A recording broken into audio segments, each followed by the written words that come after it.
Bonsoir. Bonsoir. Bonjour. Bonjour, bonjour. Vous allez bien tout le monde? Ça va et toi? Ça va, merci. Ça va, ça va. Oui.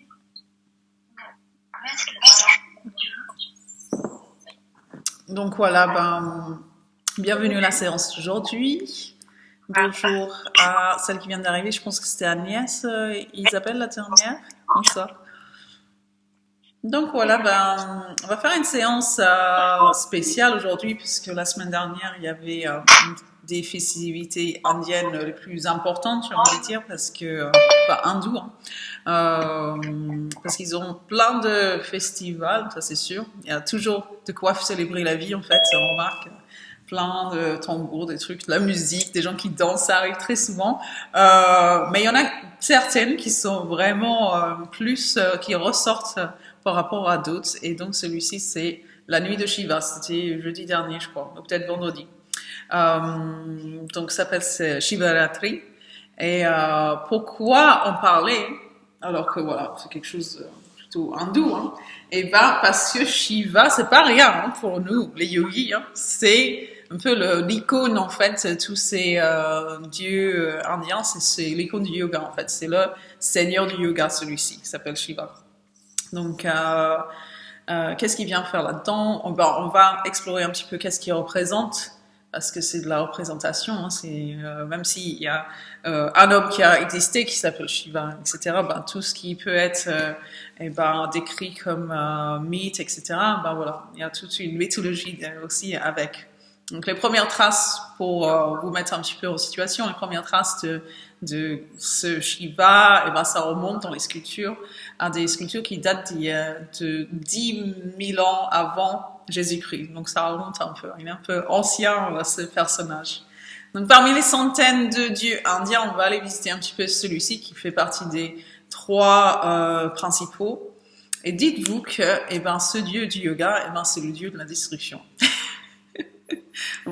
C'est étonnant, non? On pourrait croire que voilà, ça va être la création, quelque chose de douceur. Et c'est souvent que l'image qu'on a du yoga en Occident, il y a plein de gens qui vont me dire ah non, moi je peux pas faire du yoga, c'est trop doux, c'est pas pour moi, etc. Alors que vous avez vu, c'est pas si doux. Hein. Quand c'est du yoga vraiment indien, du yoga authentique, voilà, on va suer, on suit, justement, c'est pas toujours des moments faciles, justement, sur le tapis. Et puis justement, c'est de la force. Et c'est un personnage qui est très très fort. Donc c'est un personnage que vous avez déjà vu, je vous montre un petit peu, hein, celui-ci là.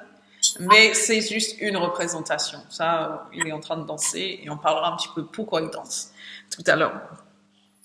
Donc voilà, le thème d'aujourd'hui, je me suis dit que ça pourrait être intéressant de parler un petit peu de philosophie, parce que finalement, l'hindouisme a ses racines là où le yoga a ses racines, en fait. On pourrait même dire que le yoga a ses racines dans l'hindouisme.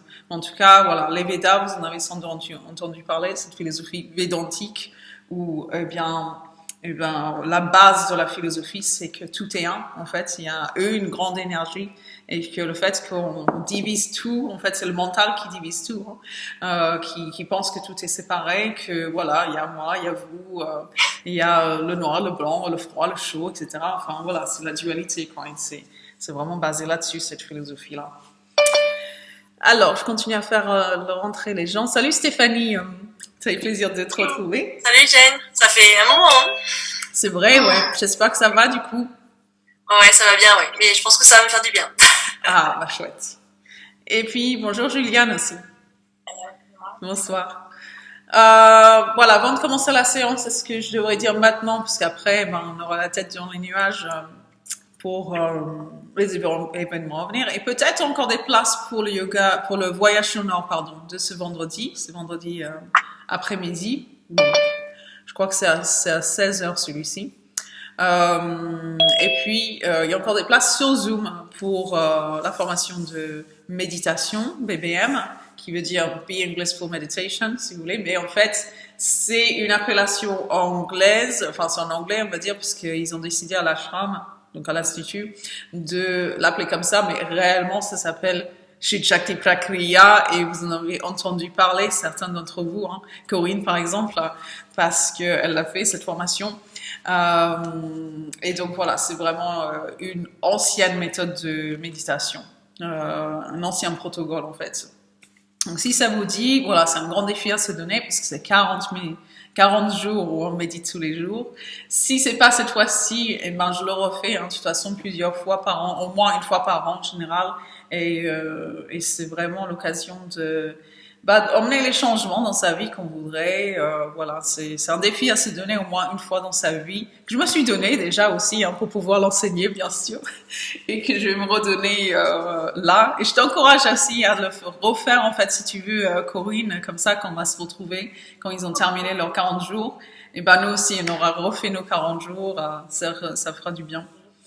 Voilà, pas forcément 24 minutes, mais voilà, au moins de se donner le défi de le refaire tous les jours.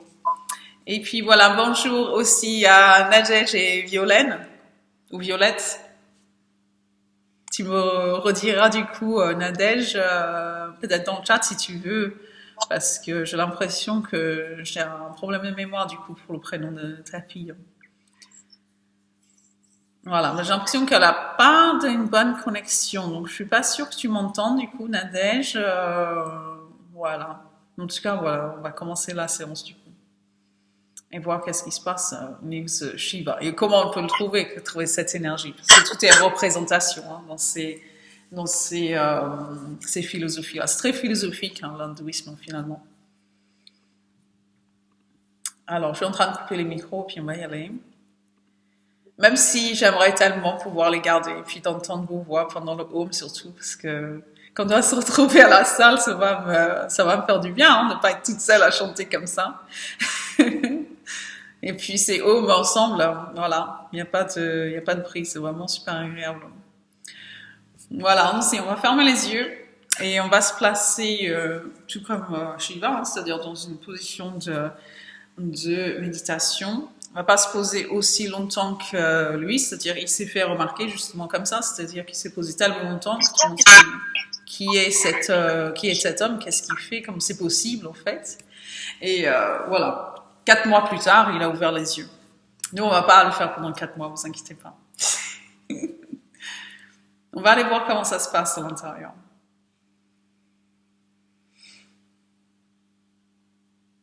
Déjà, en quelques temps, en quelques secondes, peut-être que des choses viennent se révéler à nous.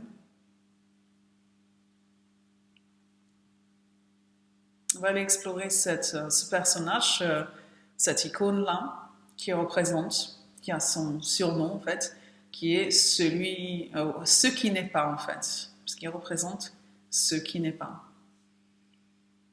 Parce qu'on s'en centre toujours sur ce qui est, ce qui se voit, ce qui se touche. Et c'est très intéressant, mais c'est très limité, c'est très peu finalement. On va voir que voilà, ce qui n'est pas, c'est vraiment très intéressant aussi.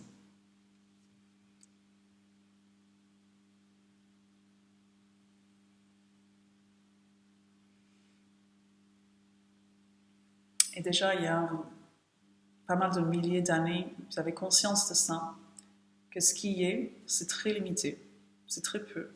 Parce qu'on sait que la matière qui nous constitue, déjà nous, notre corps, ou la matière qui constitue quoi que ce soit, c'est assez peu par rapport à la matière noire, en fait, entre tout ça.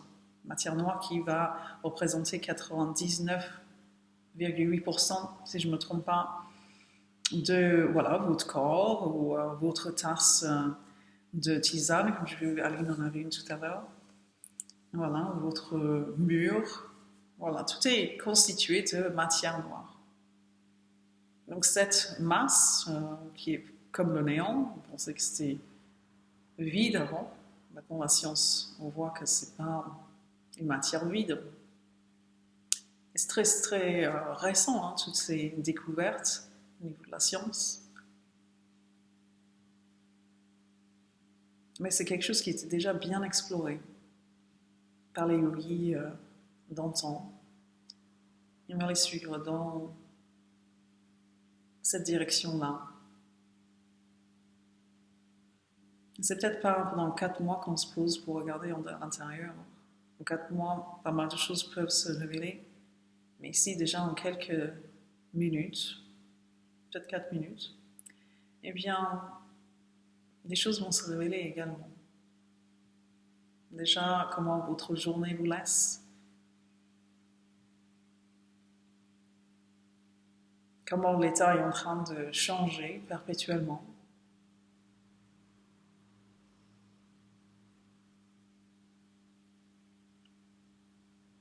Et comment est notre attitude face à cet état en changement.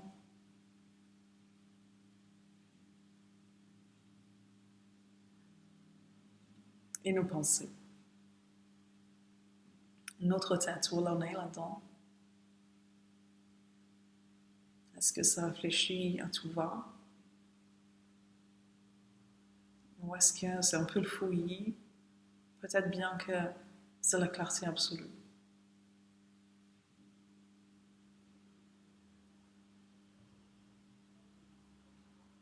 Et on est là pour observer, pour regarder, et non pas juger, non pas influencer quoi que ce soit. Rien que le fait qu'on vienne se poser, ça a déjà son influence.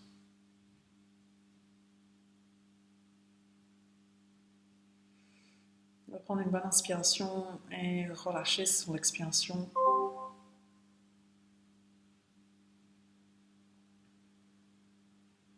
Déjà, on a pu relâcher une bonne partie de ce qui est.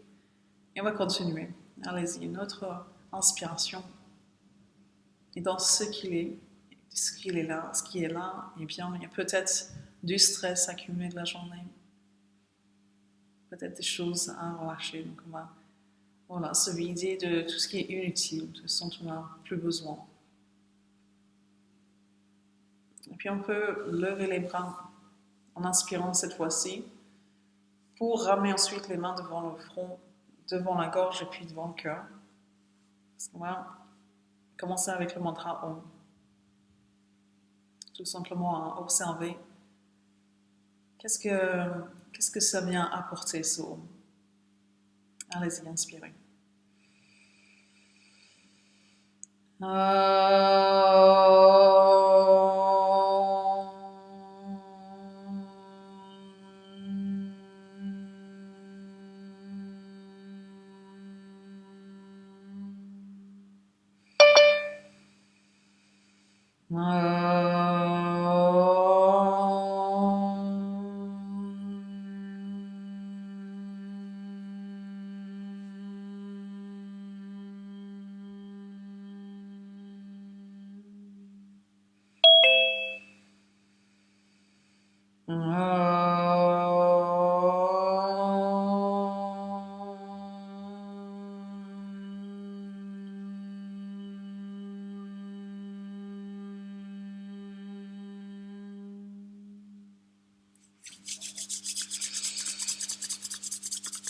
Et on va frotter les mains l'une contre l'autre, à se concentrer sur cette énergie qui est là, cette chaleur qu'on a entre les mains. Et on en accumule un petit peu avant d'aller emmener cette chaleur à nos yeux, peut-être les paumes un petit peu en coupe. Et n'hésitez pas à inspirer pour bien vous imbiber de cette énergie-là. Voilà, on va revenir. On commencera avec le Brahmanandra, comme d'habitude, pour l'instant. Alors, on va aller vers le bas, sur l'expiration. Monter en inspirant, les épaules plutôt relâchées, et on descend dès qu'on a besoin d'expirer. Donc, je vais vous inviter à monter les yeux quand on baisse la tête, et inversement, ça va permettre aux yeux d'être bien étirés, avec cet étirement des yeux. Voilà, un relâchement au niveau des nerfs optiques, au niveau du visage entier même, on pourrait dire, en tout cas le haut du visage. Gardez une longueur au niveau de la nuque quand vous montez la tête. Et puis on va revenir, on va aller par-dessus l'épaule droite, on va reculer un petit peu l'épaule gauche et changer son inspiration. Pensez à étirer les yeux là aussi, les yeux qui s'étirent, à regarder le plus loin possible à l'arrière. Et on va au rythme de la respiration bien focalisé sur ce qui se passe en dedans.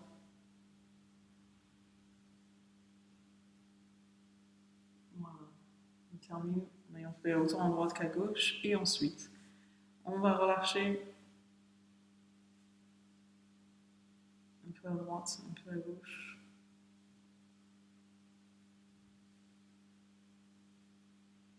Et ensuite, demi-cercle, des demi-cercles tranquilles. On respire plutôt profondément. Et ensuite, on va relâcher la tête vers l'avant. On entrelace les doigts, on va venir placer les mains derrière. Et on va bien relâcher les bras, si possible, hein, parce que bon, c'est votre cou, votre nuque qui va indiquer le poids que vous pouvez placer. Hein. Et ensuite, on va descendre. On va descendre un petit peu, c'est-à-dire s'avachir un petit peu, on laisse le dos se courber. Et ensuite, on va monter sur l'inspiration. Montez la poitrine, reculez les coudes, montez le regard, on va aller vers le bas, on va aller un petit peu plus bas. Et on monte directement dès qu'on a besoin d'inspirer. Et peut-être encore plus bas, enfin voilà, vous allez jusqu'où vous sentez que c'est encore bon. On va remonter sur une inspiration et quand vous allez vers le bas, on va essayer de viser avec les coudes les jambes et puis viser avec le dessus de la tête le sol. Allez-y.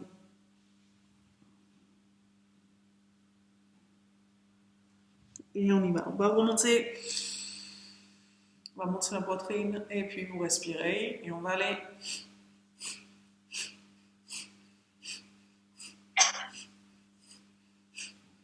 Kapalabhati, donc à expirer, force par le nez et observez comment on est déjà en train de bien essorer la colonne. Ok, on va revenir. Donc inspirez, remontez un petit peu plus et puis on va tendre les mains vers le ciel. Expirez, emmenez les mains vers l'avant, reculez le haut du dos, on va baisser le visage et on remonte. Expire. Inspiration tonique, expiration tranquille.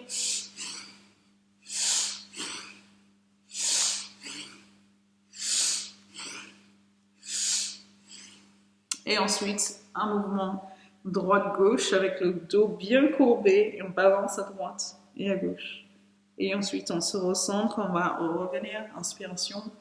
On va pousser une main un peu plus haut, on va surtout chercher à dégager un peu d'espace en dessous de l'épaule, en dessous de l'omoplate, pardon, et puis de l'autre côté. Un peu à droite, un peu à gauche, et on monte un peu plus la paume de la main. Voilà, et ensuite on monte, on va monter le regard, on va reculer un petit peu les mains, on va bien tendre les bras, et c'est le moment de relâcher. Voilà, prenez une bonne inspiration, laissez tout tomber vos épaules, on relâche bien, et puis vous allez placer les mains ici, on va plaquer les coudes, on va monter un peu, on expire, on baisse un peu le menton, on inspire.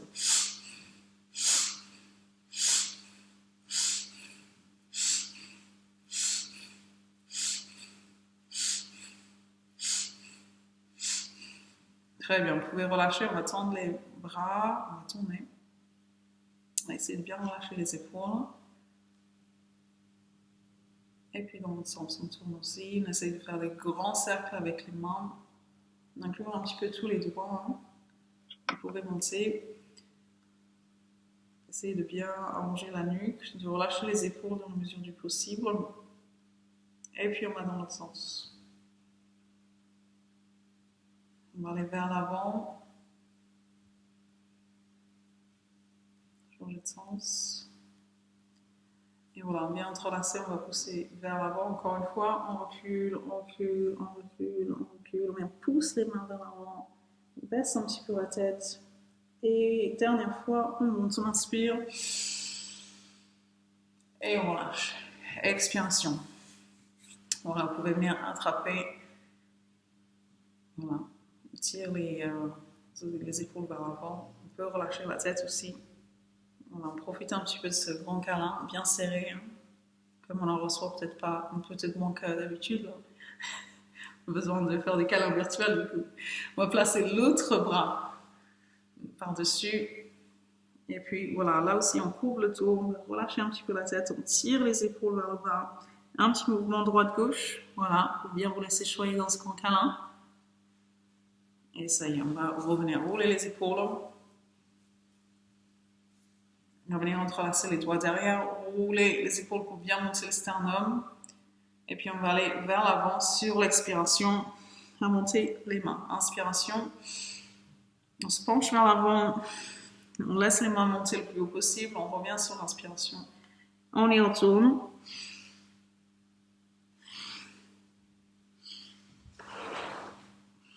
On va être vers l'avant, main vers le haut, puis on va faire ce mouvement droite-gauche, où on monte une épaule, et puis ensuite l'autre. Et ça va influencer les mains, elles vont bouger aussi un petit peu. Allez-y, on va revenir ensuite. Montez un peu plus la poitrine, éloignez les mains derrière, on a toujours les mains entrelacées, et ça y est, on va revenir, on attrape, on tire vers le bas, et on se fait tout petit. Voilà, gros câlin, il y en a besoin, comme je disais, alors donnez-vous ce mouvement. Allez-y, on va revenir, placer l'autre bras par-dessus, tirer à nouveau, parce que c'est pas un petit câlin, relâchez, c'est bien sérieux. Ok, alors on va revenir, on va se mettre debout.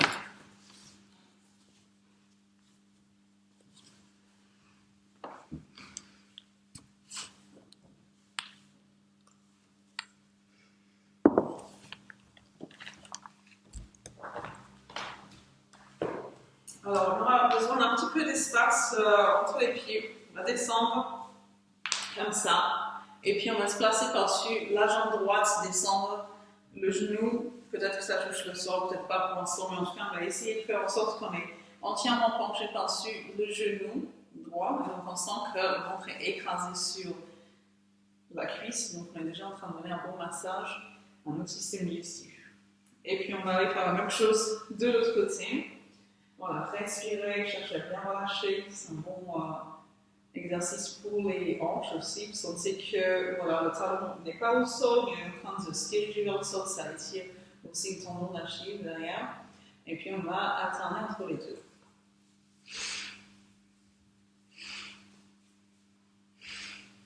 On va essayer à mettre la main au sol, ou les deux mains au sol, si on veut.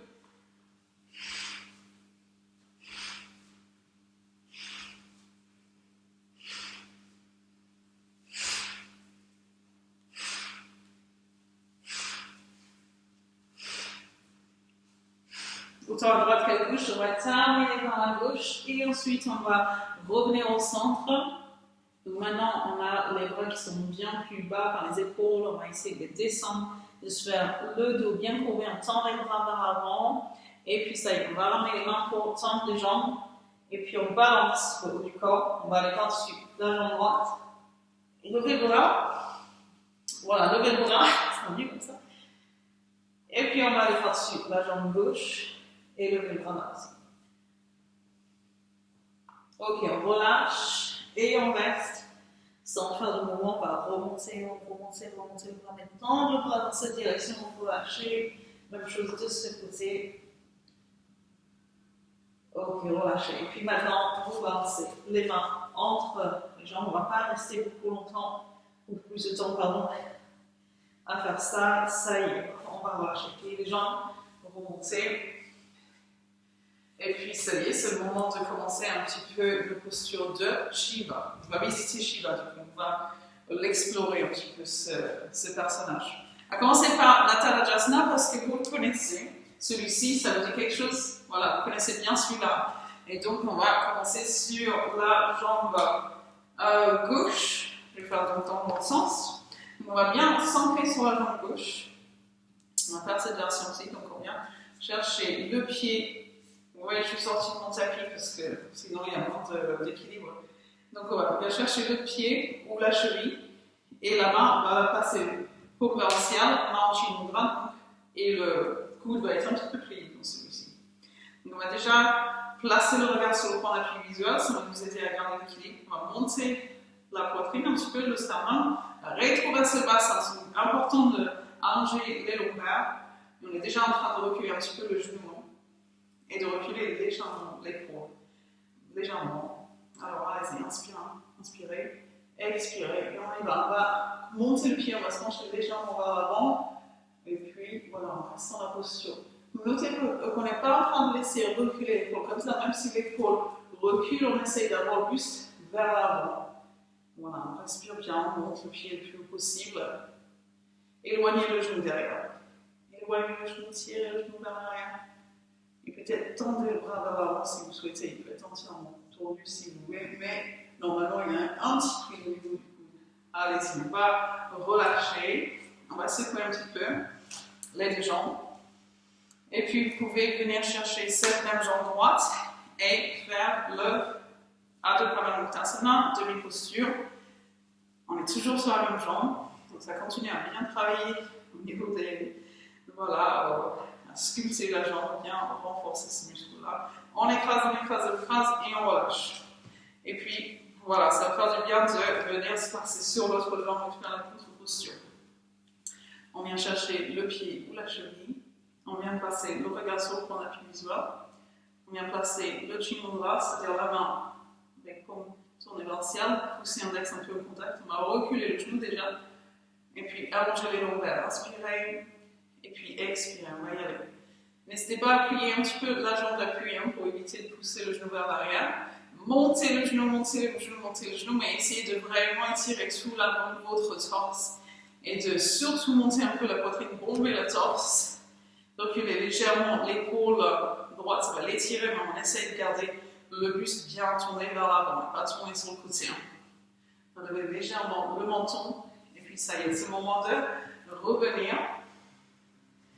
Très bien, ce sera votre genou gauche qui sera écrasé sur le ventre. Donc là aussi, besoin de regarder le point d'appui visuel. Il ne faut pas hésiter à venir caler au niveau du coude. Comme ça, on peut avoir un peu plus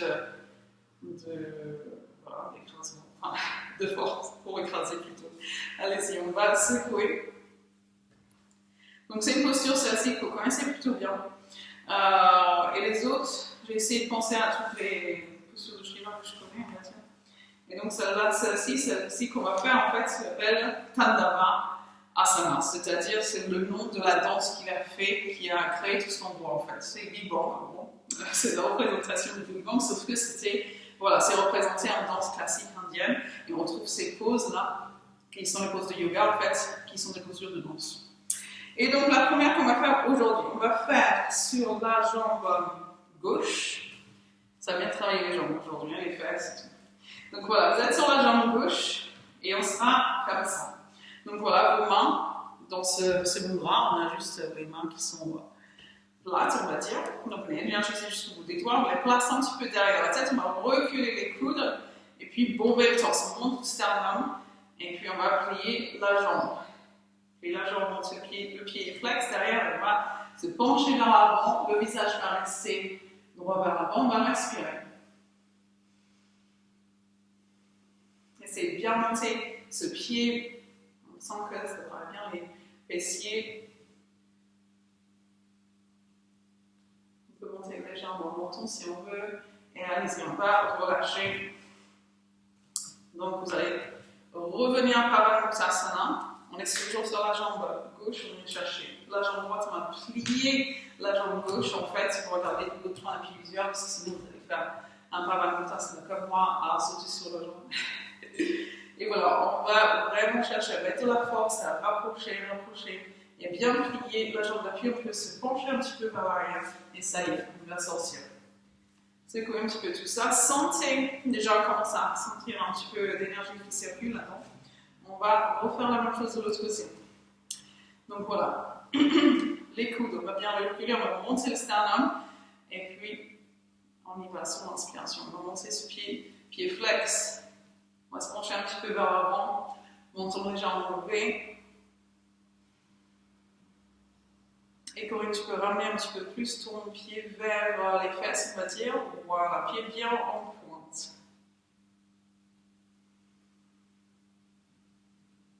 Et c'est le moment de ressortir. Donc c'est la jambe gauche que vous allez venir chercher, comme ça. Donc, comme je disais, moi j'aime bien le caler au niveau du coude parce que ça aide. Et donc rappelez-vous, on va plier la jambe d'appui, celle-ci, Et on va essayer de se pencher peut-être un petit peu vers l'arrière, mais finalement, on va voir, ça sera toujours plutôt redressé.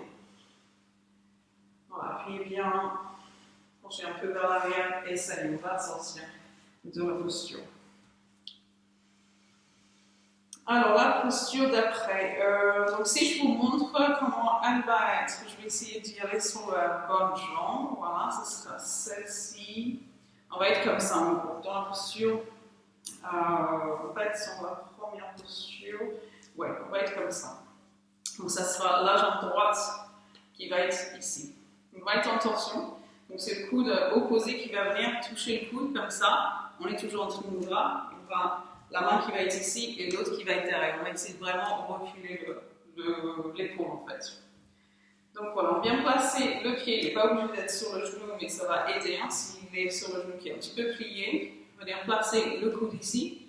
On est un petit peu comme le penseur, mais voilà, finalement on n'est pas le penseur puisqu'on n'est pas là pour réfléchir. Au contraire, on va essayer de vider un petit peu toutes ces pensées. Hein. Donc reculez bien l'épaule, on peut même appuyer un petit peu avec le coude qui est sur le genou pour se tourner. Et on recule entièrement l'épaule, le coude derrière. On stabilise le regard sur le point d'appui visuel en dessous. Allez-y, vous pouvez relâcher, on va secouer. On va s'apprêter à faire la même chose sur l'autre jambe. Allez-y, vous êtes sur votre jambe droite, on va monter la jambe gauche, plier la jambe d'appui, placer le coude, placer la main, et voilà, vous y allez en votre temps, on va dire, puisque avec ce genre de posture d'équilibre, voilà, des fois il faut pas essayer de suivre au même rythme que les autres, mais placer les fondations de votre posture. Vous regardez le point de visuel, le point d'appui visuel en dessous, et vous pouvez appuyer un petit peu avec le coude pour vous tourner un petit peu plus. Voilà, ça étire bien le bas du dos. Et on va sortir de la posture. Parce qu'après tout, ça renforce bien tous ces muscles. Fermez les yeux, sentez un petit peu ces énergies shivaïques. C'est une forte énergie, comme vous pouvez le sentir. C'est pas un personnage qui est tout mou. C'est personnel et c'est une énergie qui est en vous. On est en train de venir chercher cette énergie à travers la posture de Shiva. Alors, si vous voulez, vous pouvez toujours plier un petit peu les genoux et puis on va dire courber un petit peu le dos comme ça pour bien relâcher. Voilà, on va essayer de faire la même posture, voilà, mais pas en torsion, c'est-à-dire qu'on sera comme ça maintenant. Ok? Donc tout simplement, voilà, on sera sur la jambe droite cette fois-ci. Plier la jambe gauche, mais elle peut être à côté, en fait, à côté de la jambe, c'est-à-dire que si c'est sur le genou, c'est plus haut, vous voyez. Et puis on va se pencher, on va placer la main ici. Vous allez regarder votre point d'appui visuel. Bien reculer l'épaule. Essayez de placer l'épaule qui est au-dessus, par-dessus l'autre, c'est-à-dire que, voilà, aligné, on va dire. La jambe d'appui est pliée. Et on appuie avec le pied droit sur le genou, on va dire. Allez-y, vous pouvez sortir de la posture. Respirez, imbibez-vous de tout ça, imprégnez-vous de tout ça. On va répéter la même chose de l'autre côté. Donc voilà, le pied droit sur la jambe d'appui. Et on vient se placer comme ça.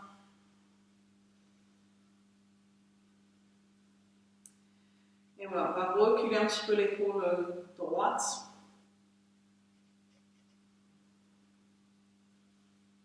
On respire.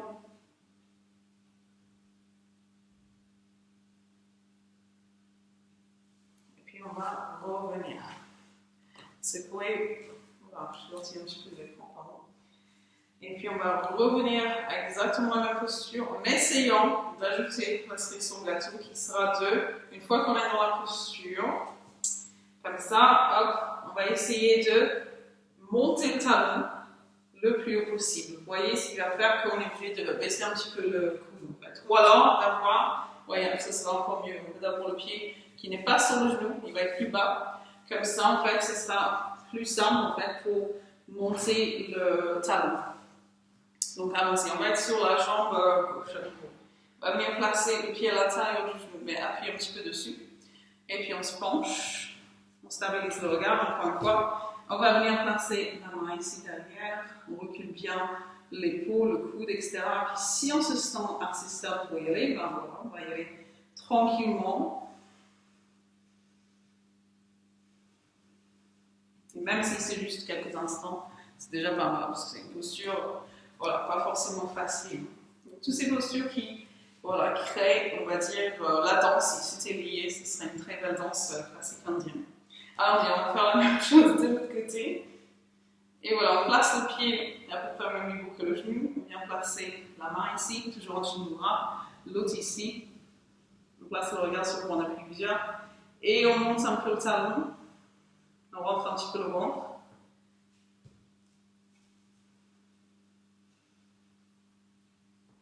Et on revient. C'est pour un petit peu. Voilà, on va revenir. Et ça y est, peut-être ce qu'on pourrait faire, peut-être là-bas le plus connu, il y en a pas mal d'entre vous qui ont déjà fait cette posture. C'est une posture que j'adore et que vous avez sans doute déjà vue, pas seulement à Dharma Yoga, mais partout on peut voir ce genre de représentation et c'est ça qu'on va faire tout de suite. Et je vais parler un petit peu de ce que ça représente. Donc cette danse Tandava, en fait, qui a créé tout ce qu'on voit, tout ce qui fait partie de notre monde et de notre galaxie, de notre univers, ça a été créé donc, par tout ce qui a été mis en mouvement par cette danse, etc. C'est une danse qui est vraiment forte. Donc on va essayer d'imaginer, même dans la posture qu'on vient de faire, qu'on est en train de taper sur le sol. Parce que dans cette posture qu'on va faire, vous allez placer le pied, alors ce sera votre pied gauche justement, je vais faire un miroir, donc c'est un peu en diagonale. Et ce pied, on va imaginer qu'on vient de le taper, vous n'êtes pas obligé de le faire réellement, le taper sur le sol comme le font les danseurs de Bharatanatyam, parce que justement, quand on va venir se placer comme ça, on va venir écraser l'ignorance, parce qu'on est sur le chemin du yoga après tout. Et justement, l'autre pied, donc pas genre avec qui, c'est aussi, l'autre pied va venir se placer comme ça, à peu près 10 cm, si je glisse ma main ici, voilà, c'est à peu près 10-15 cm devant le genou, et le pied est flex parce que c'est représentant de votre pas sur votre chemin du yoga, sur le chemin du milieu, de la modération, on va dire. Donc, il faut qu'il soit déterminé en ce pas, parce que c'est pas un chemin facile, celui-ci, comme vous l'avez déjà remarqué de temps en temps. Il faut qu'il soit déterminé pour pas être jeté sur le bas-côté. Hein. L'autre main, donc la main droite, va être placée comme ça, parallèle à peu près à la jambe, c'est de travailler les cuisses. Hein, et la main, remarquez quelque chose de très rare dans le yoga, est entièrement relâché. Parce que ça représente qu'on laisse couler, on laisse tomber cet ego-là, parce qu'il est source de souffrance après tout. Pas super pour nous. Donc voilà, on va venir placer enfin le dernier élément qui est coude haut, épaule plutôt basse, menton basse, mais sternum haut. Et cette main qui représente qu'on dit stop, on ne va pas laisser rentrer la peur dans notre bulle en fait, hein, dans notre monde. Et vous pouvez sortir de la posture, parce qu'après tout, ça fait bien travailler les jambes. On est en train de sculpter les jambes et de renforcer tout ça et de renforcer notre ancrage. Vous pouvez venir sentir ça. On fait une pause pour justement voir ces influences, ces vertus de Shiva qu'on est en train d'absorber. Mais on se sent sans doute un petit peu déséquilibré. Maintenant, on a besoin de reprendre sur l'autre pied. Et on va être sur le pied droit, avec le même pas, à venir écraser l'ignorance qui est souvent représentée par, désolé, un bébé en dessous, mais vraiment juste pour représenter l'ignorance qui est qu'en fait tout est limité, que tout ce qu'on voit, c'est ce qu'on connaît. On connaît que ça, mais en fait il n'y a pas que ça, il y a beaucoup plus. Donc allons-y, pour refaire un autre pas, parce qu'on continue sur le chemin du yoga. Et puis on va encore une fois relâcher l'ego, parce que ça va demander à recommencer tous les jours en fait, jusqu'à la fin. Et puis on va continuer à dire stop à la peur pour ne pas laisser tout ça rentrer dans notre énergie. Et vous avez encore deux bras, parce que vous êtes Shiva après tout. Vous en avez un qui est là, en train de tenir un tambour qui fait tac, tac, tac, tac, tac. C'est le temps qui tourne toujours et encore. Mais voilà, nous on est dans la permanence de tout ça. Et vous avez encore un bras ici qui tient un flambeau,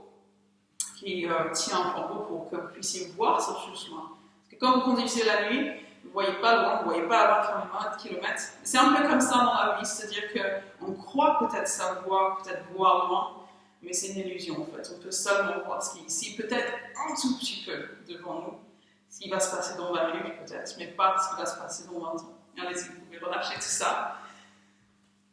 Et ça pourrait continuer parce qu'il y a encore le flambeau de feu. En fait, voilà, ça représente la lumière et le feu, ce feu qui transforme, et on a besoin de ça parce que Dieu sait qu'il y en a des mauvaises graines qu'on est en train de planter tous les jours en même temps. On a besoin de les griller toujours. Allez-y, vous pouvez attraper votre jambe gauche, on va venir tirer vers l'arrière, ça peut être avec une main que vous tenez ça, n'hésitez pas à vous tenir au mur pour que vous puissiez vraiment vous concentrer sur l'étirement, voilà, l'avant de la cuisse comme vous pouvez le sentir. Et on monte, on étire tout le temps, on va secouer, on va faire la même chose de l'autre côté, puisqu'après tout, ces postures de Shiva, elles sont tous debout parce que c'est des postures qui sont empruntées du Bharatanatyam, qui est la danse classique du Sud. Voilà, étirez bien autant que vous avez étiré de l'autre côté.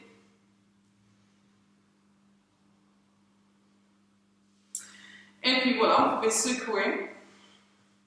On va revenir à notre cher Shiva, ces postures, et du coup, il y a un peu moins d'équilibre pour ça, je vais me retrouver sur mon tapis. Alors, celui-ci, on va le faire sur la jambe gauche. Voilà, ça sera ça, comme posture beaucoup moins difficile. Donc, on va être un peu le pied un peu en diagonale, et celui-ci, flex, on va monter. Autant que possible, et on recule un petit peu le genou, les mains en Chimudra, on va les monter un petit peu, et on va aller regarder à l'opposé de ce genou, donc vers la gauche.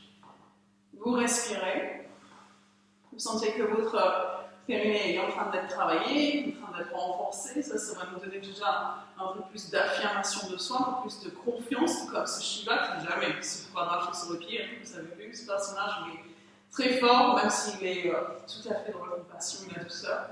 Allez-y, vous pouvez relâcher, secouer un petit peu les jambes. Et n'hésitez pas, si jamais vous avez besoin, de retourner les orteils, de rouler un peu droite à gauche. Parce que des fois, si on galère à garder l'équilibre, ça va vraiment faire travailler les muscles des pieds. Donc c'est comme ça qu'il faut bien les étirer, on va dire. Donc voilà, on va faire la même chose sur l'autre pied. On est un petit peu en diagonale, on va monter ce pied, placer les bras à nouveau et venir regarder. Du coup, mais reculez votre genou, poussez la tête vers le ciel, engagez encore plus le périnée, même s'il est naturellement en train d'être engagé, on peut peut-être serrer un peu plus, étirer vers le haut, poussez la tête vers le ciel, les épaules sont basses, mais on rapproche les épaules plates, monte un peu le sternum, et voilà, on va relâcher. On a presque terminé les postures Shiva que je connais, puisqu'il y en a sans doute plein que je connais pas. Donc voilà, pour celle qui va suivre, c'est une posture que je trouve super. Donc je vais essayer de le faire sur le bon côté. Voilà, on va être comme ça et on va regarder vers le ciel. D'ailleurs, il y a deux postures, c'est celle-ci et il y a l'autre qui est la posture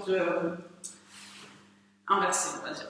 Donc vous allez être sur votre jambe droite et puis on va bien placer le pied à l'intérieur, comme ça, on va plier un petit peu la jambe, la plie comme ça tout à l'heure, on était à peu près comme ça aussi.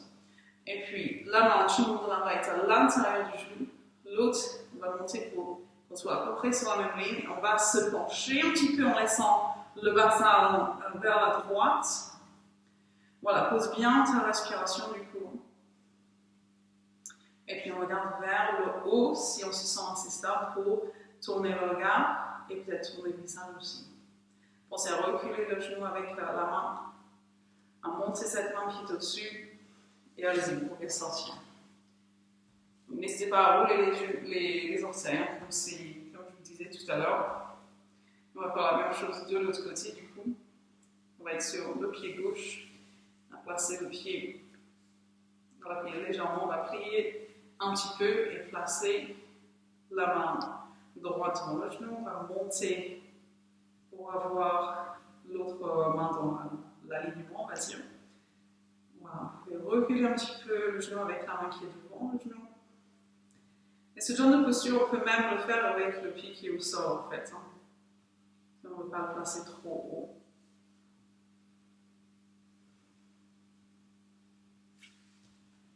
Voilà, on va sortir de la posture.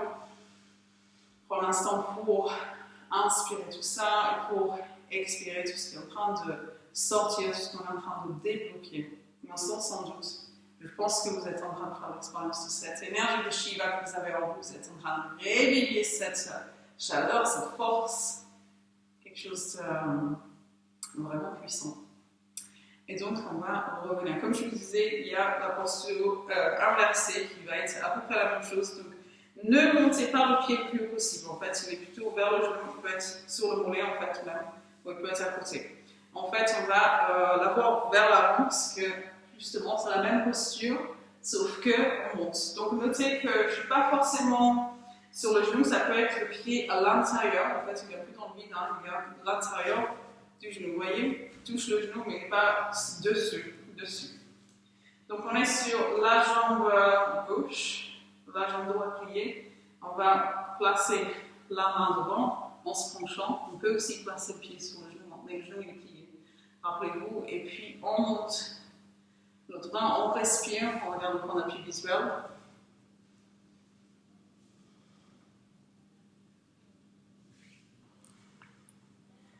Et bravo, vous restez bien dans la posture, ce que je n'ai pas réussi à faire aujourd'hui. Allez-y, on peut sortir. Et on va baisser cette dernière de Shiva. Donc on place le pied à l'intérieur si on l'avait mis là, ou si vous l'avez mis dessus, vous pouvez placer le bras par-dessus, monter, et voilà, on va aller en torsion. Donc vous pouvez reculer le genou grâce au coude. On va essayer de reculer cette main derrière.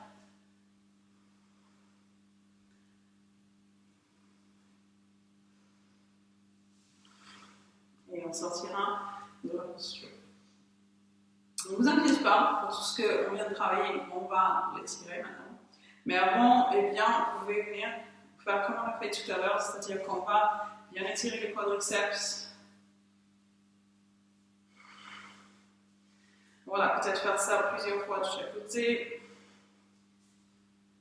Pas forcément longtemps. Et voilà, maintenant que ça, peut-être que ça commence à faire sens un petit peu de qui c'est ce Shiva, où il est ce Shiva. Eh bien, ça va continuer à fuser, on va dire, pendant la posture au sol. Alors, le pigeon, on va venir faire la posture du pigeon pour étirer un petit peu les jambes. Vous placerez avec le genou droit qui va être devant vous et l'autre jambe, va essayer de l'avoir tendue avec l'avant de la jambe placée en face du tapis, sur le tapis. Et si vous avez besoin d'un support, eh bien, vous pouvez le faire en dessous de la fesse, si la fesse n'est pas à toucher le sol.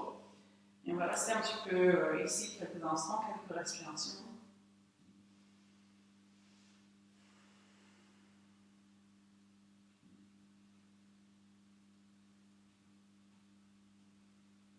On va laisser tout s'assouplir, se relâcher. Vous pouvez encourager votre hanche gauche en direction du talon qui est par le vent devant, j'imagine.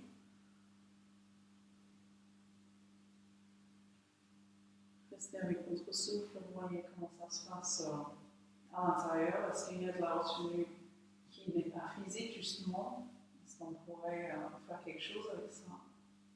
Peut-être que ça ira quand on va aller justement se placer par-dessus la jambe. Donc, si ça va pour vous, vous pouvez tendre les bras vers l'avant, placer le front au sol et n'hésitez pas à plier les coudes pour avoir les mains au-dessus de la tête, derrière la tête du coup.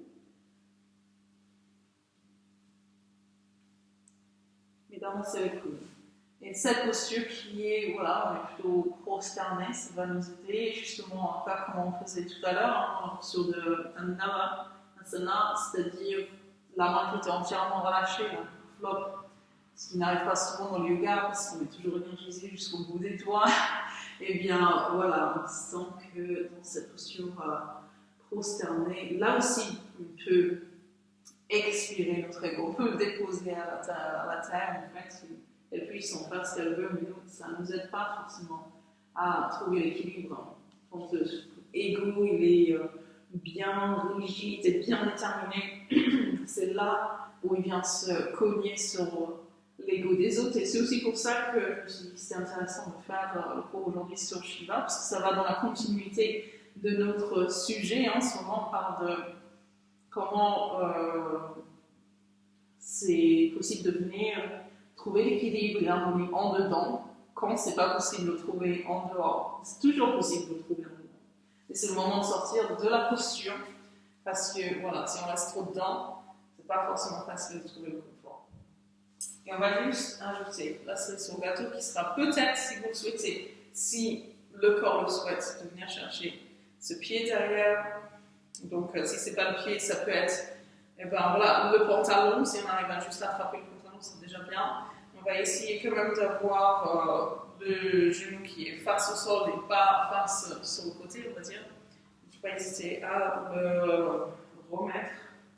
Et si la face droite n'est pas au sol, eh bien, il faut vraiment être soutenu, hein, c'est-à-dire sur un coussin, sur quelque chose, parce que sinon c'est peut-être un peu trop intense pour pouvoir lâcher prise. Toujours voir que si on n'est pas en train d'aller trop loin dans la posture, ce sera impossible de trouver justement l'état du yoga si on va trop loin. Allez-y, on va relâcher, on va prendre cette jambe qui est pliée derrière. Est-ce que c'est ça? Non, c'est l'autre, pardon. Donc c'est tendre l'autre jambe. On va tendre la jambe droite. Voilà. Et on va plier l'autre, plaquer contre la cuisse, on va dire. On va bien se placer en face de cette jambe, et puis on va essayer de bien placer l'espion au sol. Donc on va inspirer. Levez les bras. Expirer, penchez-vous par-dessus la jambe. On va essayer de voir si on n'est pas en train de galérer à se pencher. Si c'est le cas, si on est comme ça, il vaut mieux surélever le fesses, placer sur le coussin par exemple. Ça va nous aider à nous pencher vers l'avant justement pour être bien dans la posture. Et puis là, vous pouvez fermer les yeux et ne tirez pas, surtout ne tirez pas la tête vers la jambe, parce que ça ne va pas être en notre faveur. Si on est en train de tirer comme ça va couper la circulation sanguine au niveau du cou, de la tête. Donc gardez la tête en prolongement du dos et vous respirez tranquillement, les yeux fermés, sans préoccuper de ce à quoi ressemble votre posture, parce que ce à quoi ça ressemble ne nous intéresse pas en fait finalement. C'est ce qui nous apporte et qu'est-ce qui se passe là-dedans. Et on sent que là on est dans la posture, c'est en train de nous apporter ce dont on a besoin aujourd'hui. C'est ça qui est vraiment magique. Si on arrive à faire abstraction de ce qu'on voudrait, de ce à quoi on voudrait ressembler, on regarde là-dedans et on voit qu'on en est là où on a besoin.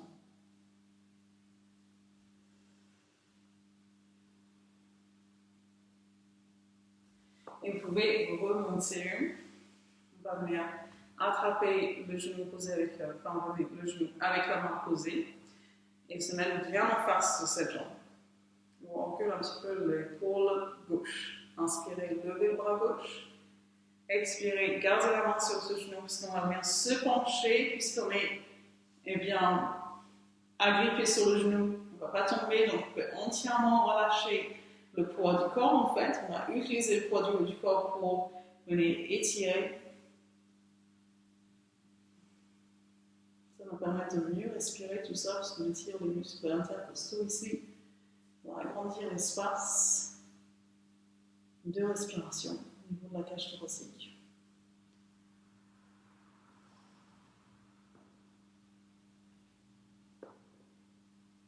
Et puis on va remonter. Et on a le pigeon à retrouver. Hein, donc voilà, on va se replacer cette fois-ci avec la jambe gauche qui va être devant, la jambe droite qui va être derrière. Voilà, prenez le temps de vous placer en posture, de fermer les yeux à nouveau, d'avoir le buste un petit peu remonté puisque vous êtes en posture du pigeon. Hein, vous voyez sa petite la poitrine fière du pigeon. Vous retrouvez la même chose ici. Avancer par contre un peu la hanche droite en direction du talon qui est pas loin devant. Et à descendre un petit peu la fesse gauche si jamais elle n'est pas entièrement ensemble.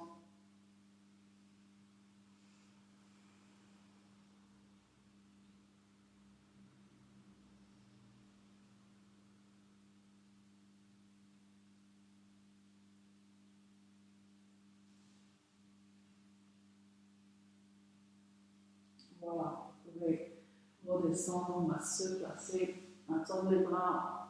Et peut-être si vous avez placé les mains au-dessus de la tête, vous pouvez le faire ici, avec les coudes qui s'étirent vers l'avant quand même. Et voilà, cette posture de prosternation va avoir encore une autre opportunité de se débarrasser un petit peu de cet ego qui nous embête tant, mais qui nous sert quand même de temps en temps. On ne va pas le revenir, on en a besoin, il va toujours être là de notre côté, mais justement de le relâcher, de voilà, aller au-delà de nos limites, et bien ça va nous permettre de voilà, nous libérer. Donc expirez tout ça.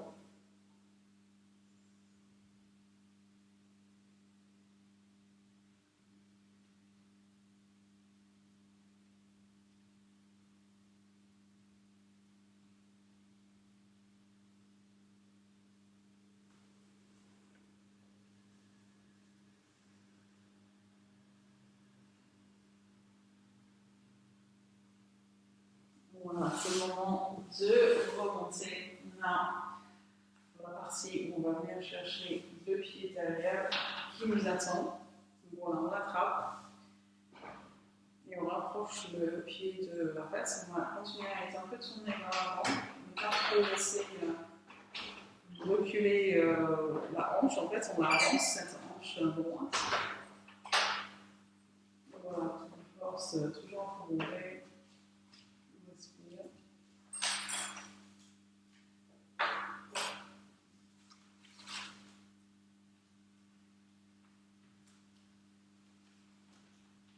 On va relâcher, vous pouvez tendre la jambe, pied est plié, et puis une souffle au bon dire oui. C'est ça, exactement. Donc on va venir, j'essaie de penser si c'est gauche-droite. Du coup, voilà, c'est votre jambe gauche qui est tendue. On y va, on se place en face de la jambe, on essaie de voir bien les ischions placés au sol, on regarde un petit peu le poussée musculaire si nécessaire, de placer un coussin sous les fesses si nécessaire. On inspire, on lève les bras, et expirez. Voilà, on va bien placer les mains là où elles arrivent, peut-être sur la jambe, peut-être sur le pied, peut-être même sur le tapis, si on est mieux comme ça. Donc là, on va quand même ajouter un petit peu d'effort.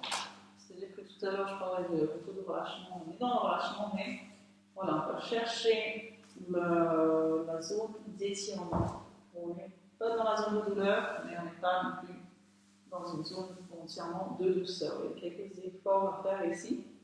Et on va le faire avec le souffle, justement. On reste bien avec notre respiration pour pouvoir expirer tout ce qu'il y a besoin d'expirer, parce que voilà, on sent que tout ça vient s'assouplir. Et c'est voilà, une vieille casserole en fait, quand on est en train d'expirer, d'expulser.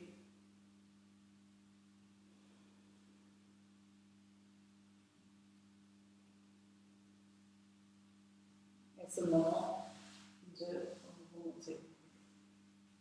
D'attraper le genou avec la main posée, de tirer un peu dessus, donc reculer l'épaule droite, on va lever le bras droit en inspirant et on y va sur l'expiration.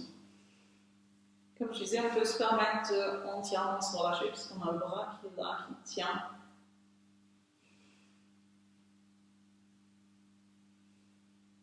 On tend ce bras dans cette direction.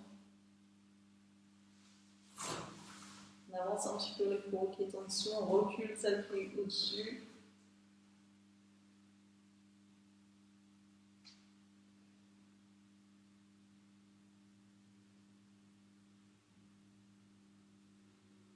Et on va monter.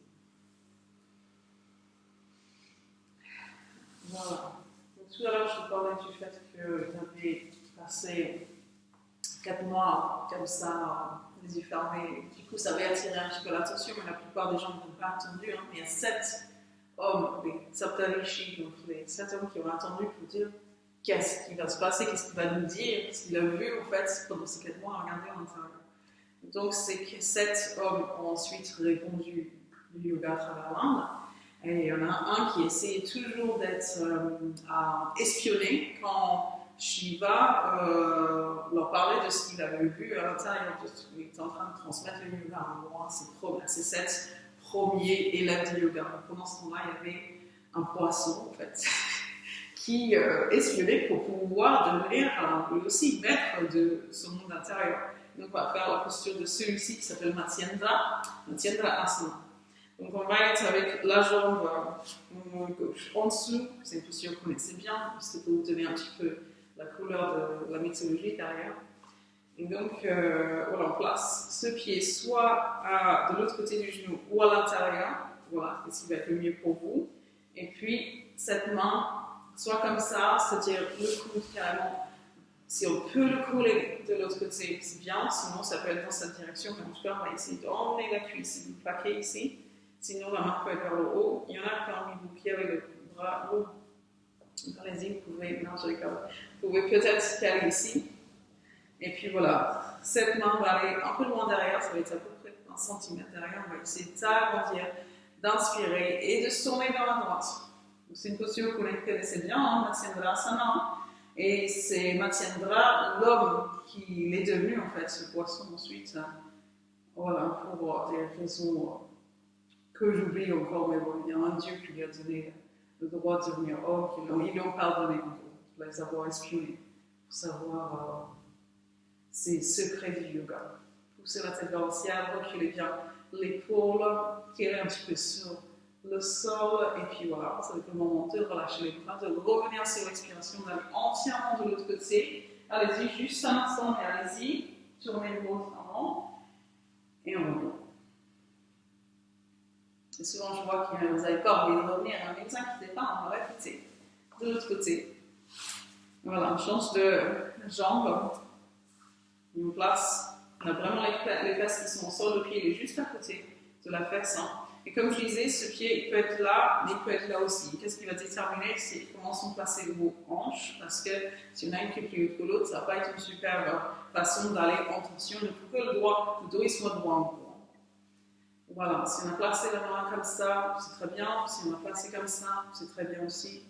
Si on a placé comme ça, c'est parfait aussi. Voilà, placez celle-ci derrière, ça c'est pour tout le monde pareil. On inspire et on tourne, et on sort. C'est vraiment le moment de, pas seulement essorer le dos, de ces tensions, mais en plus le tube digestif dans son ensemble va être super détoxiqué. Et puis le niveau système nerveux central surtout. On va pouvoir nettoyer tout ça, stimuler pour avoir une meilleure réaction, tout simplement. Sur la tête autant que possible. Et sur un maximum, c'est le moment, ça y est, de ramener la tête, de défaire au niveau des bras, d'aller entièrement de l'autre côté. Encore une fois, je trouve que ça, c'est un moment toujours jouissif, non? Ça fait vraiment trop bien. Voilà, on va revenir. Ça y est, c'était la dernière posture assise. Donc, vous pouvez toujours remettre les chaussettes si vous voulez. On va s'allonger sur le dos. Et peut-être un pull, mais pas de couverture pour l'instant, parce qu'il nous reste encore quelques postures. N'hésitez à boire aussi, parce que c'était voilà, une séance forte jusque-là. Et c'est pas fini. C'est même s'il n'y a pas de posture de Shiva au sol, il y a d'autres postures qui sont fortes aussi. On va faire la chandelle. Donc, voilà, on va se placer sur le dos. Et puis, on va déjà essayer d'équilibrer le dos, d'avoir vraiment la colonne droite et d'aplatir un peu les omoplates, de les glisser vers la taille, comme on fait souvent, d'avoir la ligne. On va venir placer les coudes ici. Et voilà, c'est le moment de monter le bassin. On va faire sur une inspiration. Donc, allez-y, on va plier les jambes et inspirer. Engagez le périnée, on peut utiliser les mains pour monter le corps, un peu comme si c'était une échelle, on monte le corps comme ça, les pieds vers le plafond, on va essayer d'emmener le sternum vers le menton, de rendre tout le corps bien droit.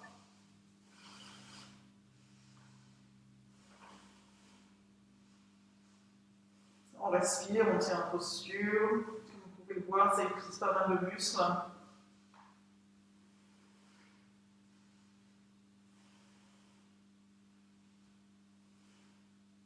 Vraiment une excellente posture pour l'équilibre hormonal, entre autres, et pour stimuler le métabolisme entier. Vous voyez, c'est le moment de descendre, donc vous pouvez replacer le dos, vertèbre après vertèbre, comme un collier de perles. Vous posez ça si précieusement sur le tapis.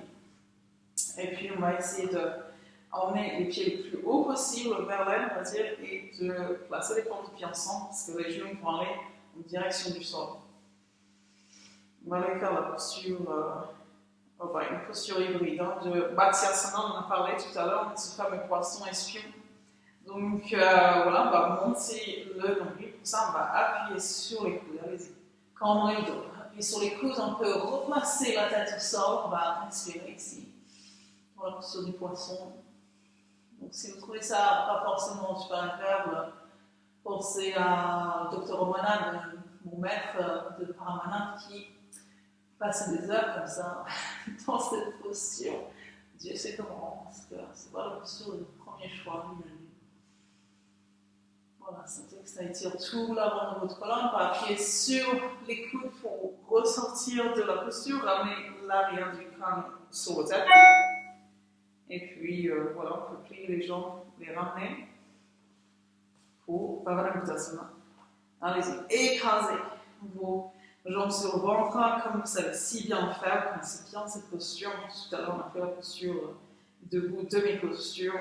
C'est l'occasion ici de terminer un petit peu ce travail-là. Mettez une bonne pression dessus. Sentez comment vous êtes en train de vous ancrer à cette force terrestre en dessous de vous qui vous influence dans ce côté solide externe. On va relâcher. Si vous le souhaitez, on peut répéter tout ça. On va revenir à la chandelle, ça s'appelle Sarvakasana, sur les épaules en fait, ça s'appelle en sanskrit. Donc on va ramener les coudes côté des flancs, on va remonter sur l'inspiration. Ce n'est pas la posture, si ça peut y adhérer, vous pouvez y aller dans cette posture, mais bon, c'est pas la meilleure posture à faire dans cette période-là. On peut rester peut-être 5 secondes, c'est tout. En tout cas, voilà, on a les pieds en pointe. Le corps qui est bien droit, le plus droit possible, on monte le bassin le plus haut possible. C'est en train de venir vraiment écraser au niveau de la gorge, normalement, ce qui va être super pour stimuler la thyroïde et donc vraiment stimuler le métabolisme entier, de l'équilibrer, de donner de la force. Allez-y, on va redescendre pour passer le dos sur le tapis. S'apprêter une dernière fois pour Mathyasana, notre fameux poisson qui est espionné et qui a du coup lui aussi contribué à répandre le yoga dans le monde finalement. Et on relâche bien les genoux avant d'y aller.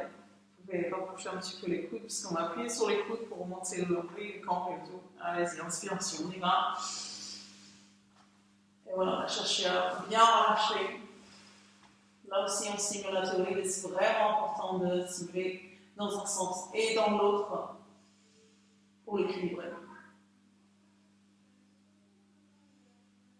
Vous pouvez garder un peu de poids sur les coudes si vous souhaitez, mais cherchez à bien relâcher les genoux, le cou aussi. Voilà, appuyez sur les coudes à nouveau pour sortir de la posture. Et puis, on va ramener les genoux ensemble. Faites votre Pavanamuttasana. Allongez la nuque.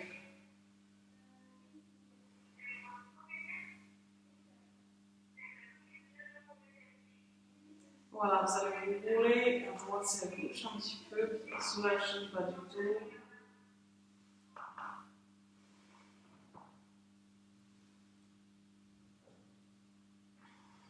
Voilà, maintenant vous allez placer les pieds au sol avec un peu d'espace entre eux. Et on va laisser les deux pieds aller vers la gauche, comme ça. Donc il y en a un qui est plus haut que l'autre, qui ne touche pas le sol. En fait, c'est le genou droit. Et le pied gauche, on va bien placer sur le genou droit. Donc voilà, c'est un peu moins au niveau de la colonne que vous allez travailler ici. Plutôt au niveau des hanches. On va bien travailler le bas du corps surtout. On va relâcher ça. Et vous pouvez tourner la tête vers la droite. Et de tendre le bras vers la droite aussi.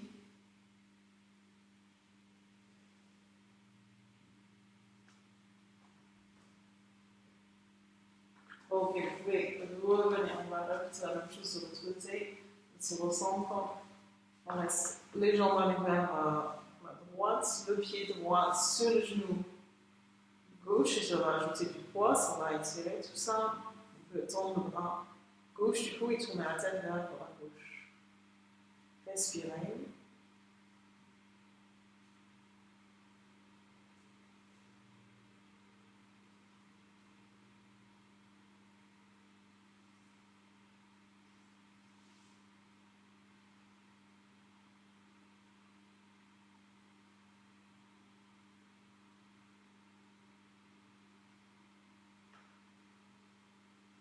Voilà, on va ramener la jambe. On va plier les jambes à revenir vers la Mutasana et faire la posture de la main, c'est-à-dire à rouler encore un peu à droite et à gauche pour terminer. Et voilà, Shavasana qui vous attend et que vous aurez bien mérité. Donc, perfectionnez un petit peu votre posture. Bien vous relâchez entièrement, la tête jusqu'aux pieds, les yeux fermés, le corps bien posé des poids. Et c'est le moment de vous laisser vous abandonner sur le tapis, à explorer l'expérience que vous êtes en train d'avoir.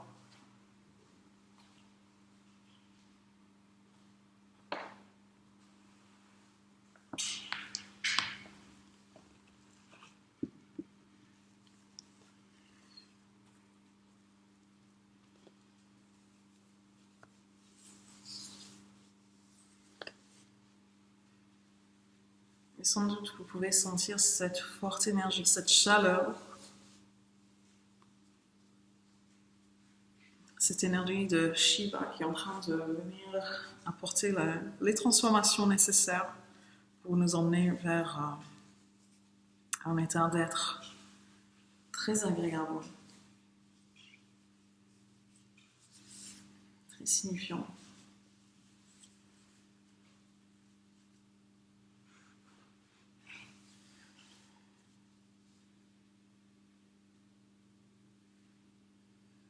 Sentez cette force. La force peut-être qui était pas forcément soupçonnée, mais qui est là, qui est en train de s'exprimer.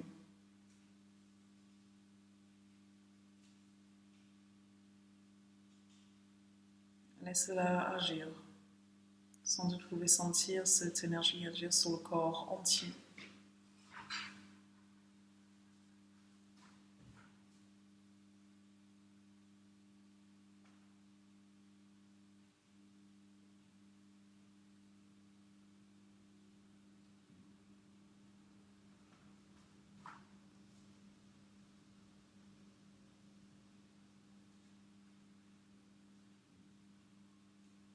Explorez vos sensations. Suivez ces sensations. Suivez ces mouvements, ces fluctuations, votre flux.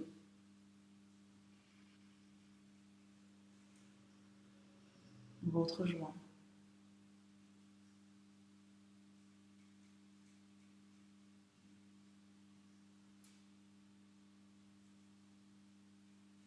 Et on serait tenté de rester pour s'endormir ici peut-être, mais le pranayama vous attend. Et c'est un pranayama qu'on va faire assis. Donc voilà, vous pouvez prendre votre temps, ne pas presser pour être assis. On va faire, pourquoi pas, le Shiva Pranayama, parce que, voilà, je pense que ça serait pour terminer cette séance en beauté.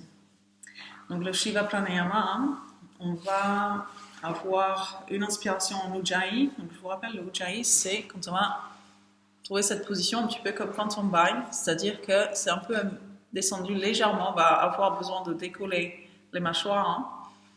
Et quand vous baillez, voilà, essayez de faire l'expérience de faire semblant de bailler. Et vous voyez que voilà, c'est comme ça, c'est un peu en ouverture, hein, comme si on faisait une grande, encore plus grande orifice à l'intérieur. Donc voilà, ça va être serré légèrement au niveau de la gorge. Voilà, il y en a plusieurs qui baillent, comme ça, vous faites bien l'expérience, ça marche toujours ça. Et, euh, et voilà, vous allez sentir qu'en serrant la gorge, vous allez entendre votre respiration. Donc une respiration qui est plutôt tranquille. Un peu le son de l'océan, mais tranquille. Il ne faut pas que les gens de l'autre côté de la porte l'entendent. Parce que justement, on le voit beaucoup, surtout que c'est plutôt répandu, hein, surtout en Occident, de respirer avec un fort ujjayi, tout le monde l'entend, il n'y a que ça qu'on entend dans la salle, même plus le prof. Mais c'est hyper voilà, violent en fait pour le système. Donc voilà, l'ujjayi correct, comme c'est, je veux dire, traditionnellement enseigné, c'est quelque chose de subtil. Hein, vous entendez, mais pas forcément la personne d'à côté, sauf sur l'expiration un petit peu. Donc l'expiration sera aussi en ujjayi, sauf que une fois qu'on a inspiré, le temps qu'on veut, là il n'y a pas de compte, hein, c'est une respiration où on ne va pas compter, ce qui est rare, vous avez remarqué, et donc vous allez à votre rythme, jusque là où vous sentez que vous êtes super à l'aise, et on gardera l'air. Jusque là, on sentira que on sera super à l'aise. Si on garde plus, eh ben, ce sera un effort. On ne va pas aller jusqu'à l'effort. On va expirer ensuite en ujjayi, c'est-à-dire retenir un petit peu. Donc, hein, allons-y. On va placer les mains en Chin Mudra, encore une fois, comme ça. Vous pouvez tourner vers le bas, fermer les yeux. Retrouvez votre souffle.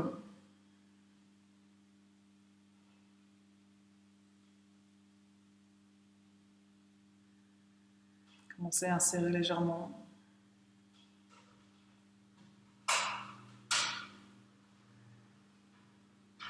Donc, on va inspirer longuement. On va essayer de vraiment intervenir pour gérer le flux de l'air.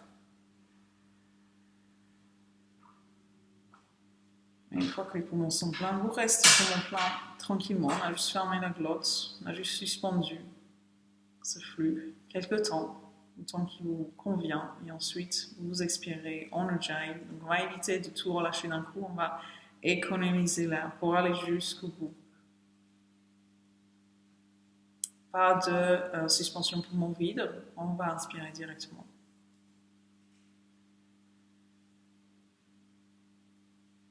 Alors, une fois que vous êtes en suspension poumon plein, maintenant vous allez ajouter le Mula Bandha, c'est-à-dire vous serrez au niveau du périnée, et le Uddiyana Bandha, c'est-à-dire vous rentrez un petit peu le ventre, vous tirez votre mur abdominal vers l'arrière en gros. Il y a les trois bandhas qui sont là, c'est-à-dire ces fermetures qui font qu'il y a un grand barrage au niveau des énergies, ça vient se concentrer.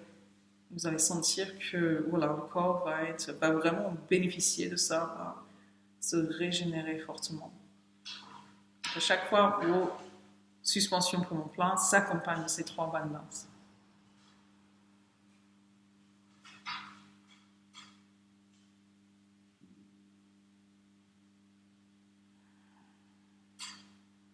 Ce qui va être le défi pendant que vous êtes en bandhas, avec ces trois fermetures à la gorge, le ventre, le périnée.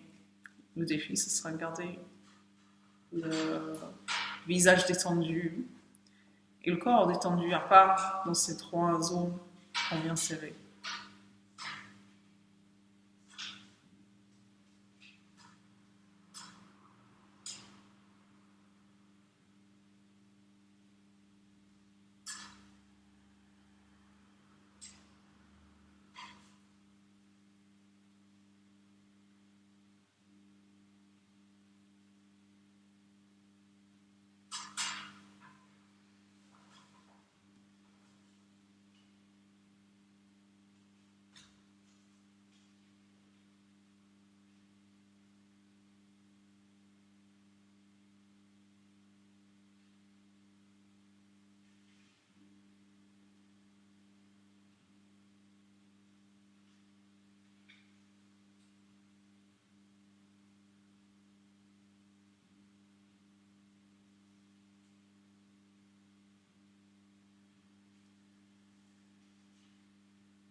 Alors, terminez ce cycle, allez jusqu'au bout de l'expiration. Après quoi, vous pouvez relâcher la concentration.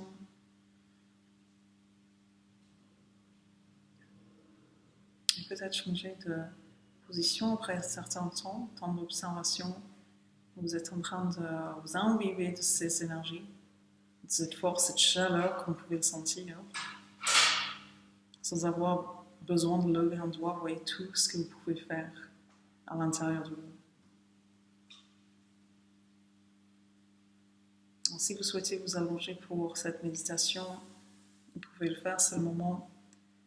Couvrez-vous, soyez confortable.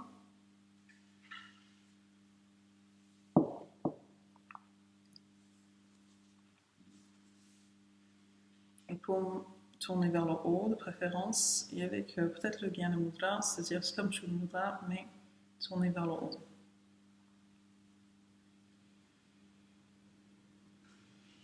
Et vous suivez toujours votre souffle, ces vagues qui vous portent, qui vous guident. Observez comment cette respiration consciente permet à votre corps de se décontracter, toujours et encore. D'aller vers un relâchement de plus en plus total et absolu.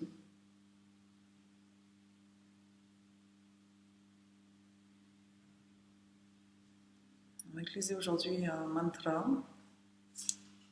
Et le mantra qui, je vous le rappelle, est traduit comme man, c'est l'esprit, c'est le mental. Et tra qui est l'outil. C'est un outil qui est là pour nous apprendre à maîtriser l'esprit. Parce qu'en général, c'est plutôt lui qui nous maîtrise. Hein. Il est là, nous mener par le bout du nez parfois. Des pensées intempestives, par exemple, des pensées qui reviennent toujours une fois, alors qu'on n'a pas forcément d'en avoir tant des fois, ou d'en avoir sur tel ou tel sujet, mais elles viennent. Donc pour éviter ça, pour être vraiment le maître, parce que voilà, c'est un excellent outil, cet esprit, hein, c'est mental. C'est un bon maître, ça c'est sûr.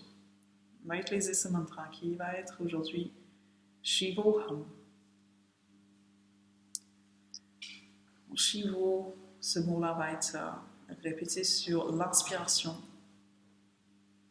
Le long de l'inspiration, on répète mentalement Shivo, Ham sur l'expiration, la signification qui est je suis Shiva. Maintenant, par l'expérience, vous savez de quoi je parle, cette énergie-là qui était en vous, hein, qui est ce que vous êtes. Nous sommes Shiva. Cette force vitale, cette énergie illimitée.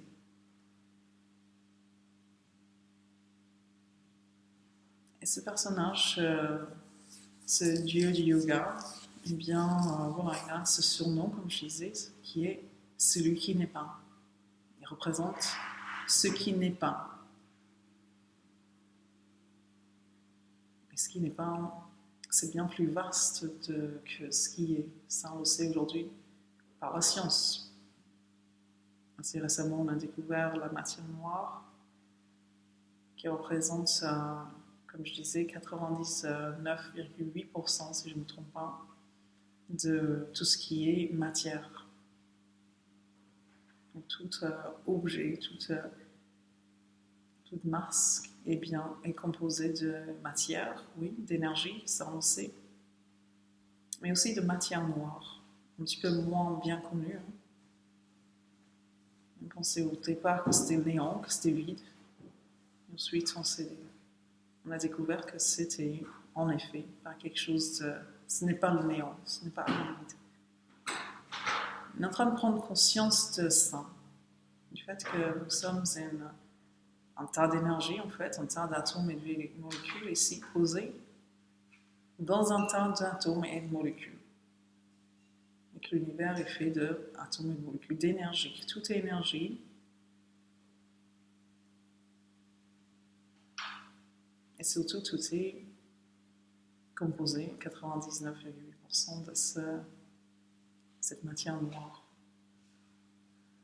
Donc, si on prend place cette notion par Shiva, qu'on prend conscience de cette matière noire qui relie toute chose, qui est en toute chose, qui traverse toute chose, qui connecte à tout, finalement, parce qu'il y a une continuité à ce niveau-là, entre tout objet,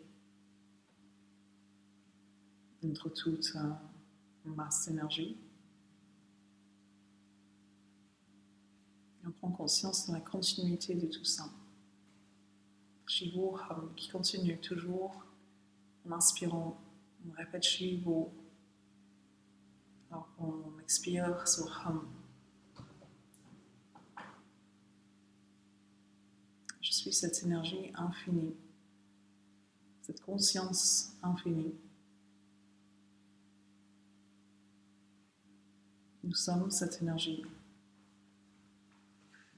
Un peu comme si nous étions des gouttes d'eau à constituer un océan. On n'est pas séparé de l'océan, on en fait partie, on compose cet océan d'énergie.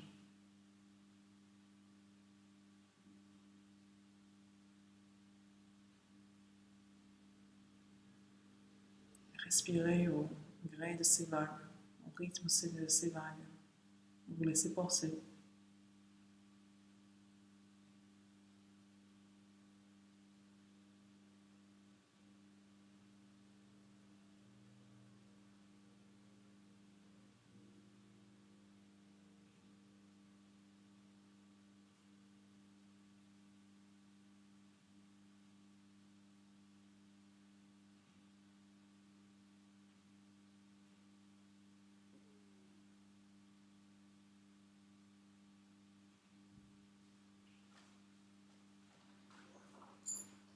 Soyez dans la contemplation de ce qui est et de ce qui n'est pas. Dans ce qui est, on voit qu'il y a du mouvement. Peut-être qu'on ressent comme des fluctuations, des titillements ici et là. On ressent des choses en mouvement. C'est la nature de ce qui est. C'est toujours en mouvement, en train de devenir.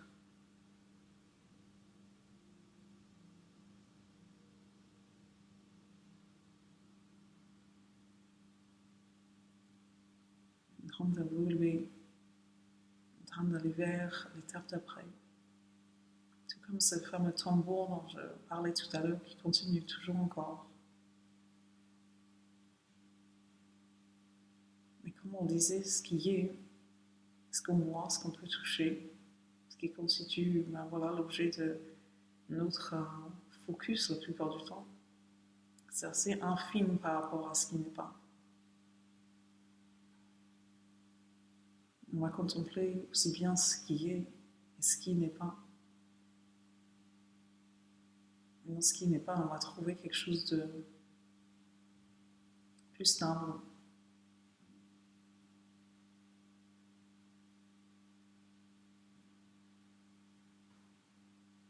On va voir que votre conscience n'est pas en train de divaguer.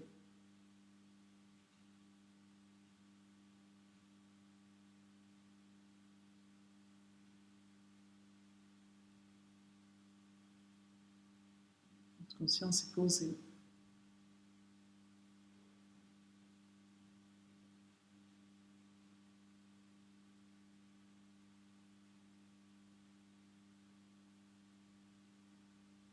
Cette conscience qui n'est pas limitée.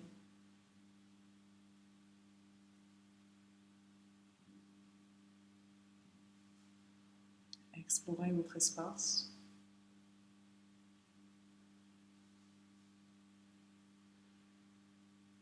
Explorez votre nature. Shivo Ham. Je suis selon.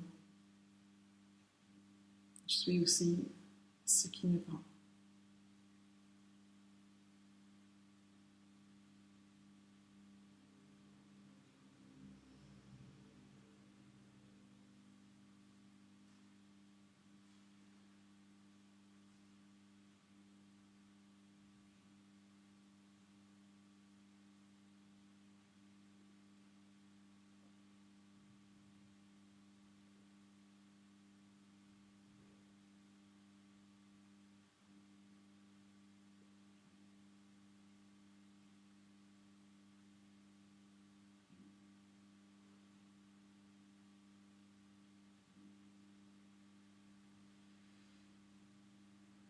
pouvez respirer un petit peu plus profondément maintenant. On peut tranquillement laisser le mantra se dissoudre, s'estomper.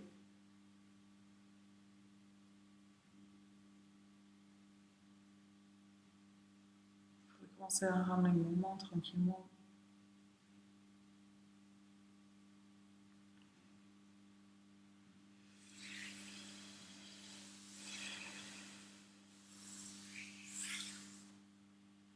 Si vous êtes allongé,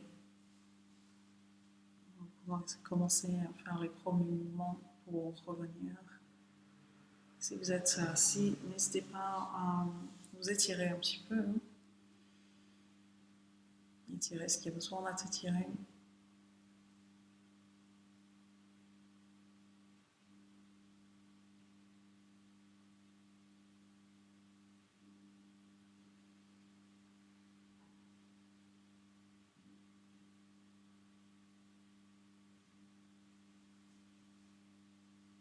On va clore la séance avec le mantra Om.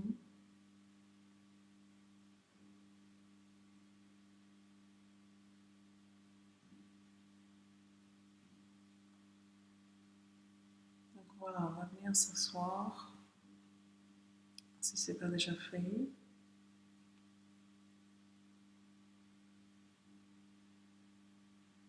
On peut placer les mains devant le cœur, si vous le souhaitez.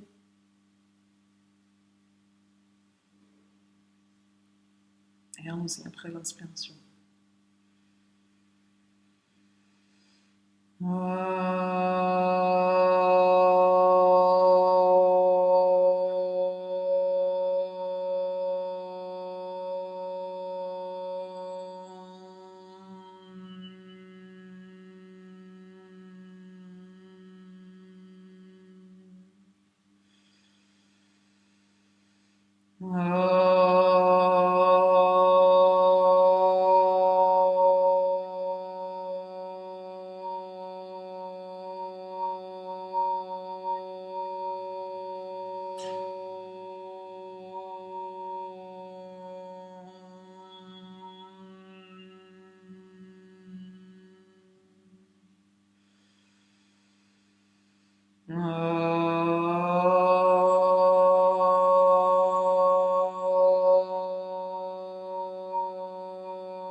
Et on amène cette énergie à nos yeux. Vous pouvez leur donner un bain d'énergie. Laissez aller dans l'obscurité, dans ce velours, avant de laisser entrer la lumière, quand vous serez prêt à revenir.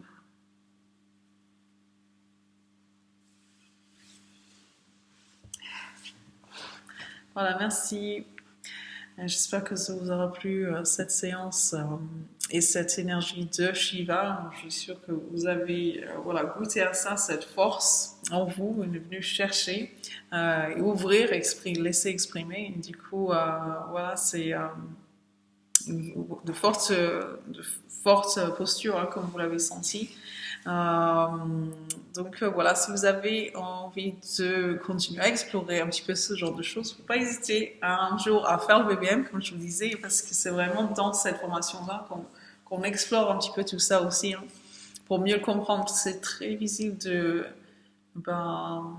expliquer en fait ce que ça peut représenter, hein, Shiva, en si peu de temps et avec voilà, tout ce qu'il y a à faire aussi, hein, ses postures, etc. Mais c'est vrai que je trouve que c'est par l'expérience en fait de la pratique en fait que c'est le plus intéressant, parce que c'est toujours chouette d'en entendre parler ou de lire, etc. à propos de ce genre de choses, mais c'est l'expérience, et je pense qu'à travers la séance d'aujourd'hui vous avez senti ça. Vous l'avez voilà, exprimé, on va dire, laissé exprimer en vous. On va continuer, on va dire, notre soirée sous cette énergie-là. Je vais vous souhaiter une belle fin de soirée et puis une belle fin de semaine. Et puis bonsoir Rose qui t'est joint à nous. Salut toi. Et voilà, à bientôt du coup. À bientôt. Bonsoir, merci. Merci les filles. À bientôt. À bientôt. À bientôt.